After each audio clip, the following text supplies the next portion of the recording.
Hello everyone, welcome back to your own channel study with Alka Kandwal. आपका channel में बहुत बहुत स्वागत है। तो जो चैनल में पहली बार आ रहे हैं उनके लिए एक ब्रीफ इंट्रोडक्शन। मैं हूं अलका कंडवाल और जो ये चैनल है वो एजुकेशनल चैनल है जो कि आपको किसी भी कॉम्पिटिटिव एग्जाम्स में अगर आप तैयारी कर रहे हैं उसमें डेफिनेटली आपको हेल्प आउट करने वाला है, चाहे वो मैथमेटिक्स का सेक्शन हो या कंप्यूटर का सेक्शन हो। We all know that computer is a very very important part in all the competitive exams. बहुत ज्यादा मार्क्स कैरी करने लग गया है ये पर्टिकुलर सेक्शन। और जो इस बैकग्राउंड से नहीं है उन लोगों को डेफिनेटली लग रहा है कि oh my God, this is the section which is taking away the marks. And हमको पता है कि one one marks and half half marks की वैल्यू क्या है। तो अगर आपको इंश्योर करना है कि आपका कंप्यूटर सेक्शन में एक भी मार्क्स नहीं कटे तो आप तुरंत चैनल से जुड़ जाइए और लाइक शेयर और सब्सक्राइब करना ना भूलिए।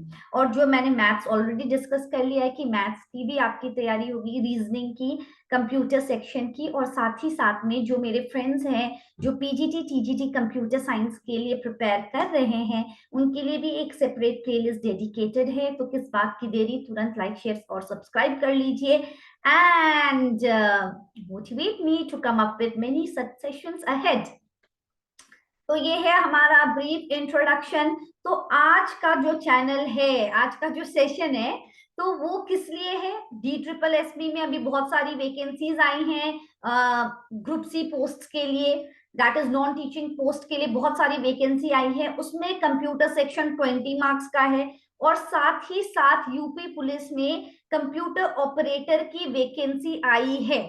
तो उसका उस पर्टिकुलर एग्जाम को हम फोकस करते हुए बहुत सारी मटेरियल्स ऑलरेडी मैंने तैयार कर लिया है। तो आज है हमारा first session for preparation of all those exams. तो अपनी नोटबुक, अपने पेन, सब कुछ रेडी रखिए ताकि कि you can note down the important points and you can get full marks in this particular section. So are you all in for the preparation? So let us get started without wasting much time. तो आज है basic fundamentals जो हैं, जब questions पूछे जाते हैं exam में, बहुत एनालिसिस करने के बाद मैंने सेशन बनाया है जिस तरीके के क्वेश्चंस पूछे जाते हैं एग्जाम्स में।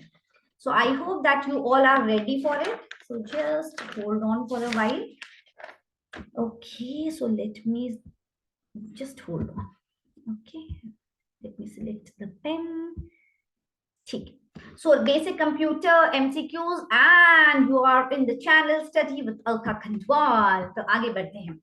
चलिए, अगर आप लोगों को बहुत कुछ कुछ टर्म्स में डिफिकल्टी होगी तो पहले भी बहुत सारे सेशन अपलोड हुए हैं, उनको भी जाके देखिए और फायदा उठाइए। Now what is the first question, which of the following is a volatile memory? तो आप लोगों को ध्यान देना है कि इसका आंसर आएगा रैम, रैंडम एक्सेस मेमोरी। तो जब हम प्राइमरी मेमोरी की बात करते हैं, ठीक है, जब हम लोग मेमोरी की बात करते हैं तो उसमें हम लोग बोलते हैं प्राइमरी मेमोरी और सेकेंडरी मेमोरी, ठीक है। और प्राइमरी मेमोरी को बोला जाता है, क्या बोला जाता है? मेन मेमोरी भी बोला जाता है और सेकेंडरी मेमोरी को एक्सटर्नल भी बोला जाता है और प्राइमरी मेमोरी को इंटरनल मेमोरी भी बोला जाता है, ठीक है। अब जब हम लोग प्राइमरी मेमोरी की बात करते हैं तो इसमें रैंडम एक्सेस मेमोरी आता है और रीड ओनली मेमोरी भी आता है। अब जब रैंडम एक्सेस मेमोरी की बात कर रहे हैं तो वो वॉलेटाइल है, मतलब कि अगर हम लोग फॉर एग्जांपल माइक्रोसॉफ्ट वर्ड में टाइपिंग कर रहे हैं और टाइपिंग करते करते जैसे लाइट चली गई, ठीक है, and we if we do not have the backup और कंप्यूटर ऑफ हो गया तो वो चीज स्टोर नहीं होगी क्योंकि जो रैम है वो वोलेटाइल मेमोरी है। As soon as the power goes off, whatever the content is in the primary memory वो लॉस्ट हो जाता है। इसीलिए जो प्राइमरी मेमोरी है उसके दो पार्ट है, रैंडम एक्सेस मेमोरी और रीड ओनली मेमोरी। तो रैम को बोला जाता है वॉलेटाइल, ठीक है। रोम वॉलेटाइल नहीं है, रैम है, ठीक है। और रोम कहाँ पे? जब हम कंप्यूटर ऑन करते हैं तो फिर बूटिंग प्रोसेस होती है, ऑपरेटिंग सिस्टम लोड होता है। इसके ऑपरेटिंग सिस्टम का अलग से सेशन मैंने प्रिपेयर कर लिया है, मगर फिलहाल ये समझ लेना है कि when we are turning on the computer, the process of starting the computer is known as the booting process and उसमें read only memory का सिग्निफिकेंस है। Are you understanding? तो हमारा क्वेश्चन क्या था? Which of the following is the volatile memory and the answer is random access memory. Dash is a software which keeps a track of all your activities and sends your confidential data to the hacker. तो अब देखिए, अब हमको मतलब कि वो एक तरीके से ये सॉफ्टवेयर एक स्पाई का काम कर रहा है कि नहीं? It keeps a track of all your activities, और जो भी आपकी इंपॉर्टेंट डिटेल्स है वो हैकर को भेज रहा है, तो वो क्या कर रहा है? स्पाई कर रहा है। तो इसका नाम कहीं ना कहीं related to spyware, so the answer is spyware. So don't think much, the answer is spyware. Fine. Adware होता है जो हमको बीच बीच में एडवर्टाइजमेंट्स मिलते रहते हैं, झूठ ऐसे बार बार पॉपअप्स आते रहते हैं, that is the adware. Virus, the full form of virus is vital information resource under seize, so that is the full form of virus. Fine.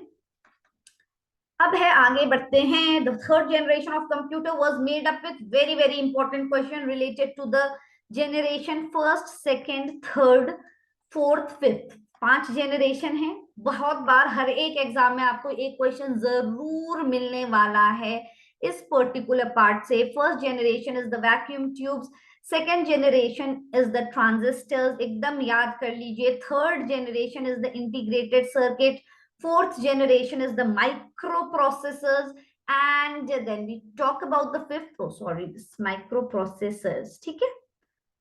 और फिफ्थ जनरेशन है हमारा एआई आर्टिफिशियल इंटेलिजेंस। तो इन्होंने क्या पूछा है? थर्ड जनरेशन पूछा है, तो आंसर होगा इंटीग्रेटेड सर्किट। तो पांचों जनरेशन अच्छे से नोट डाउन कर लीजिए, ताकि कि इस क्वेश्चन, इस पर्टिकुलर सेक्शन से definitely you are getting a question, ठीक है। आई I'm 100% sure about it. Fine. अब है, in which year cyber law was introduced? Cyber law हुआ था introduced 2000, in the year 2000. So that is the correct answer, 2000. Fine. Which of these languages uses a two-step compilation process? कौन सा ये language है जो 2 compilation process use करता है, interpreter भी और कंपाइलर भी? तो ये और कोई नहीं, ये है Java. Java is that particular programming language. Fine. और अगर क्वेश्चन आता है कि which of the following language is an interpreted language, तो पाइथन है, ठीक है। Python is an interpreted language, तो you have to be very very careful. अब आगे, डोंट वरी, अभी आगे क्वेश्चन आएगा कंपाइलर इंटरप्रेटर का, तो मैं उसके फंक्शन के बारे में आपको एक क्लैरिटी दूंगी। फॉर नाउ ये समझ जाइए कि जावा एक लैंग्वेज है जो कि बोथ कंपाइलर एंड इंटरप्रेटर को यूज करता है। आगे बढ़ते हैं। What is a firewall? हमेशा याद रखना, जब भी फायरवॉल है, it is in a positive sense, वो कंप्यूटर के लिए फायदेमंद है।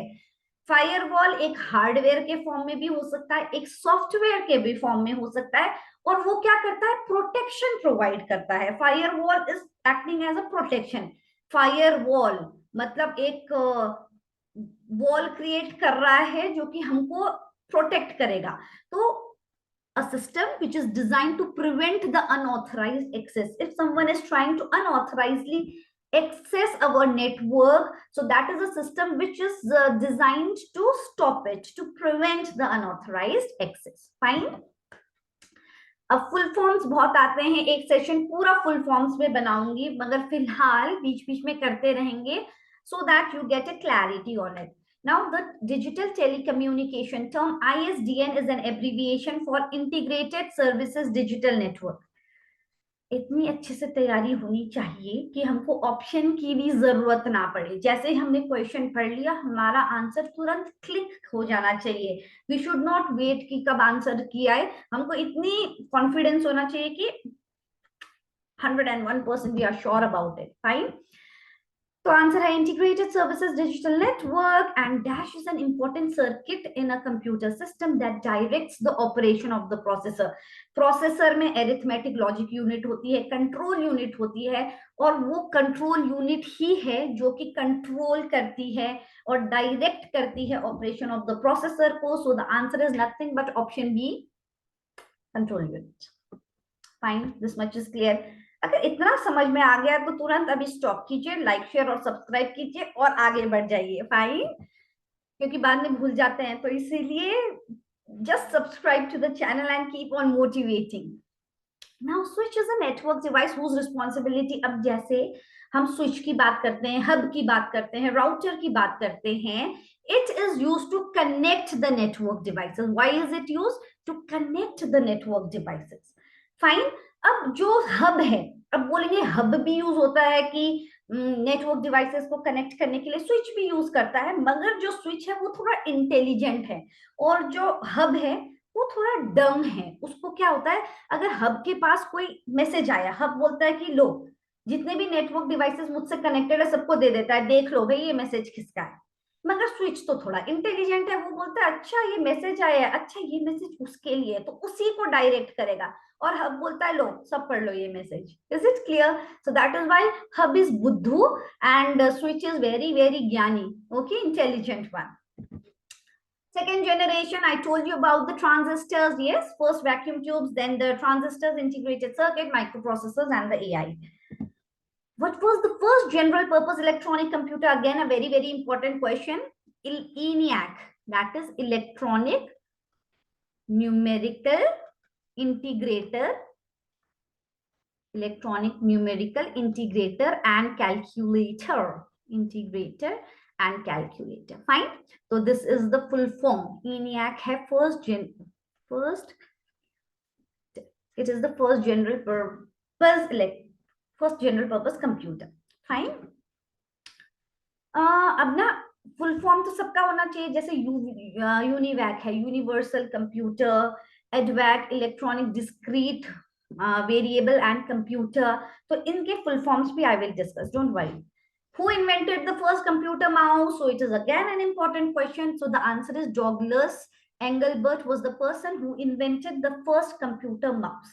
Okay, so just write it down, note it down. Which of the following is the smallest unit of data in the computer? अब मेमोरी के बारे में डिटेल में एक दिन मैं बात करूंगी कि कहाँ से शुरू होता है. सबसे पहले बिट होता है, बाइट होता है, kilobyte, bit, byte, KB, and then kilobyte, megabyte, gigabyte, and then petabyte, exabyte, and zotabyte, yettabyte. So एक सीक्वेंस है. and how are these related to each other? तो फिलहाल इसमें सबसे छोटा निब्बल है. yes, निब्बल होता है. And okay, no sorry, this is bit. Bit मतलब बाइनरी डिजिट, मतलब 0 and 1. Fine. So just wait on, wait. ठीक है, तो इसका आंसर है हमारा बिट. Fine, bit. तो आंसर है बिट. और फिर क्योंकि निब्बल क्या होता है, 1 nibble is equal to 4 bits. ठीक है, और 1 byte is equal to 8 bits. तो बाइट और निब्बल में कौन सा छोटा है? निब्बल. और ऑब्वियसली बिट मतलब कि 0 और 1, तो B bit is the smallest और इसका फुल फॉर्म है बाइनरी डिजिट. फाइन. तो बिट है, इसमें सीक्वेंस अगर बोले इंक्रीजिंग ऑर्डर में बिट है, फिर हमारा निब्बल है, फिर हमारा बाइट है, एंड देन केबी. ठीक है, ये सीक्वेंस बहुत इंपॉर्टेंट है. वो लोग बोलते हैं कि इंक्रीजिंग ऑर्डर में अरेंज कर दो, डिक्रीजिंग ऑर्डर में, तो ये एक इंपॉर्टेंट है. And I will discuss and I will give you how the relation is between the memories. ठीक है, then I will definitely bring out the next session on this. The notes are ready, just I have to make the class on it. Which of the following service allows the user to log into another computer somewhere on the internet? तो जहां पे भी हमको question आ गया कि हम यहाँ बैठे हैं, किसी और कंप्यूटर को लॉग इन करना है जो कि एक रिमोट लोकेशन है या कहीं पे भी है, हमेशा याद रखना उसका आंसर होगा telnet. Telnet protocol. Fine. So we are allowing us to log in into another computer somewhere on the internet. That is nothing but telnet. Now we can converts, okay, a light sensitive device that converts the drawing, text और image into a digital form. For example, हमने एक letter लिखा या कुछ लिखा, उसको हमको अपने फोन में लाना है, लैपटॉप में लाना है, तो हम क्या करते हैं? स्कैन करते हैं. तो ऑब्वियसली स्कैनर क्या है? स्कैनर एक इनपुट डिवाइस है, याद रखना. Scanner is an input device which converts the hard copy into soft copy. Computer में ला रहा है. सॉफ्ट कॉपी मतलब क्या होता है? Output which is on the monitor, that is the soft copy, and the hard copy is what we are getting from the printer. Yes, Scanner is an input device and printer is an output device. That is very, very important. The basic architecture of the computer was given by John von Neumann. बहुत लोग सोचेंगे कि Charles Babbage है, क्योंकि Charles Babbage को father बोलते हैं तो इसलिए वही होंगे, but the answer is John von Neumann. The basic architecture of computer was given by John von Neumann. Which of the following is a type of computer virus? हमने सुना होगा ट्रोजन हॉर्स के बारे में, so definitely Trojan is the answer for this. GUI मतलब क्या होता है? Graphical User Interface. That is the answer for this question. Yes. Next, which of the following circuit is used as a memory device? Memory device जहां पे आया flip flop. Flip flop is used as a memory device in the computers. अब देखिए, when we are sending email मतलब electronic mail to various people, the dash option is used only when the list of the recipient is not to be shared with others. अब इसमें क्या है, answer बता देती हूँ. आंसर है BCC. BCC मतलब ब्लाइंड कार्बन कॉपी. ठीक है. अब इसमें क्या है, CC मतलब कार्बन कॉपी. अगर हम मेल कर रहे हैं, ठीक है, और अगर मुझे वही मेल 10 लोगों को करना है, अगर मैंने फर्स्ट 2 में जाकर एक मेल एड्रेस लिख दिया और जो सीसी है उसमें मैंने और 5 लोगों के 8 लोगों के मेल एड्रेस डाल दिए, तो जो जो रिसीव करेंगे ना मेल को, उनको पता चल जाएगा कि ये मेल मेरे साथ साथ इन लोगों को भी गया है. ठीक है, मतलब वो कार्बन कॉपी में ऐसे होगा. मगर मैं चाहती हूं कि मैं 10 लोगों को भेजूं, 100 लोगों को भेजूं, मगर उनको पता नहीं चलना चाहिए कि मैंने किस किस को भेजा है. ठीक है, तब मुझे उनकी ईमेल एड्रेस बीसीसी में डालना पड़ेगा, ब्लाइंड कार्बन कॉपी में डालना पड़ेगा. So that is the difference between carbon copy and blind carbon copy. Is it clear? Dash folder of an email contains all the received, obviously inbox. Inbox में सारे received mails होते हैं. SMTP is an acronym for, again, very very important, Simple Mail Transfer Protocol. What is SMTP? Simple Mail Transfer Protocol. Computer में जो error होता है उसको क्या बोला जाता है? उसको बोला जाता है बग. बग, ठीक है. Error in the computer is known as the bug. अब देखो, which protocol helps to retrieve the email from a remote web server? अगर हमको एक मेल को रिसीव करना है तो कौन सा प्रोटोकॉल यूज हो रहा है? POP. POP मतलब post office protocol. 3 is the version. POP मतलब हमेशा याद रखना, ईमेल के समय में 2 चीजें. जब हम लोग सेंड कर रहे हैं किसी मेल को, तो जो प्रोटोकॉल यूज हो रहा है SMTP, simple mail transfer protocol. जब रिसीव आ गया या रिट्रीव आ गया तो हमारा POP, पोस्ट ऑफिस प्रोटोकॉल 3. बहुत इंपॉर्टेंट है कि कौन सा प्रोटोकॉल सेंड करने के लिए यूज होता है, कौन सा रिट्रीव करने के लिए यूज होता है. Which internet service involves the risk of online money fraud? Obviously, जब हम शॉपिंग करते हैं तो उसमें रिस्क होता है मनी फ्रॉड का. सो आंसर है e-shopping. Dash is like a private chat room where both the user must be online at the same time. तो कौन सा प्राइवेट चैट रूम है? उसको बोलते हैं IM. IM मतलब इंस्टेंट मैसेजिंग. ठीक है, तो वो एक प्राइवेट चैट रूम है जहां both sender and the receiver needs to be online at the same time. समझ में आ रहा है? I hope it's clear to everyone. अब जब इंटरनेट का यूज होता है और किसी भी इलेक्ट्रॉनिक मीडिया का यूज होता है to harass someone, that is known as cyber bullying. ठीक है, when the computer, the internet, electronic medium is used to harass a person, that is nothing but cyberbullying. Fine. अब जब graphical pictures that represent an object like file, folder, उनको क्या बोलते हैं? जब हम कंप्यूटर ऑन करते हैं तो आता है ना माई कंप्यूटर, रिसाइकल बिन का, वो सब क्या होते हैं? वो आइकन्स होते हैं, है ना. That is the icons. Which protocol is used to send messages from a mail client to a send messages? आ गया तो सीधे हम लोग बिना देखेंगे ऑब्वियसली, बिना सोचे SMTP लगा देंगे, simple mail transfer protocol. What is the full form of POP? Post Office Protocol. Post Office Protocol is the answer, option C. An email consists of 2 parts which is separated by @ जैसे मैंने लिखा ABC @gmail.com. ठीक है, तो ABC क्या हो गया? User name, और ये gmail.com क्या हो गया? Domain name. So user name and domain name. तो ईमेल के 2 पार्ट होते हैं, the user name and the domain name. Fine. www.myntra.com। अभी फिर से सेल चल रहा है मिंत्रा में, तो वो किसका एग्जाम्पल है? ई शॉपिंग। यस, तो सेल है तो जल्दी जल्दी खरीद लीजिए सामान जिसको जो खरीदना है। Which internet service is used for virtual meetings and involves the use of video camera connected to two or more computer? Obviously video conferencing, मतलब कि हम लोग एक मीडियम यूज कर रहे हैं for virtual meeting, is it not? What is the last part of the URL? URL मतलब uniform resource locator. The unique address is known as the URL, और URL में अलग अलग पाथ होता है, अलग अलग पार्ट होता है, स्कीम, होस्ट, और जो लास्ट पार्ट होता है उसको बोलते हैं path. Yes, the last part is known as the path. और 0 और 1 in the binary number digits are called the binary digits और the bits. It is known as binary digits और द बिट्स। अब देखिए, कंप्यूटर टर्मिनोलॉजीज में दो terms है, character based addressing system और नंबर बेस्ड एड्रेसिंग सिस्टम। तो character based addressing system तो डीएनएस है, डीएनएस मतलब डोमेन नेम सिस्टम, ठीक है। और दूसरा है हमारा नंबर बेस्ड एड्रेसिंग सिस्टम, वो है IP address. We will talk about this. इससे बहुत क्वेश्चन आ रहे हैं आजकल, रिसेंट एग्जाम में आईपी एड्रेस से सारे एग्जाम्स में क्वेश्चंस पूछे जा रहे हैं। I will tell you what type of questions is being asked, ठीक है। कैरेक्टर बेस्ड एड्रेसिंग सिस्टम क्या है? डीएनएस। डीएनएस का फुल फॉर्म है domain name system.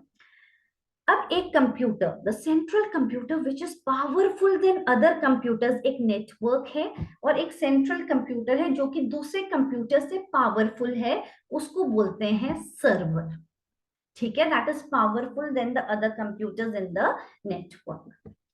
Okay, so these are the questions for today. So I think all the questions are very very important आपके लिए। सारे questions बहुत बहुत इंपॉर्टेंट है, अच्छे से रिवाइज कर लीजिए, नोट्स बनाना शुरू कर लीजिए। जो छोटे छोटे पॉइंट्स हैं हम लोग भूल जाते हैं if you don't make up the notes. So अभी से तैयारी होगी तो our focus will be straight. और you know that UP police में तो 40 क्वेश्चंस आने वाले हैं, सो डेफिनेटली बहुत अच्छे से तैयारी करनी है। सो डेफिनेटली जुड़ जाइए and let's hope that we will all rock together.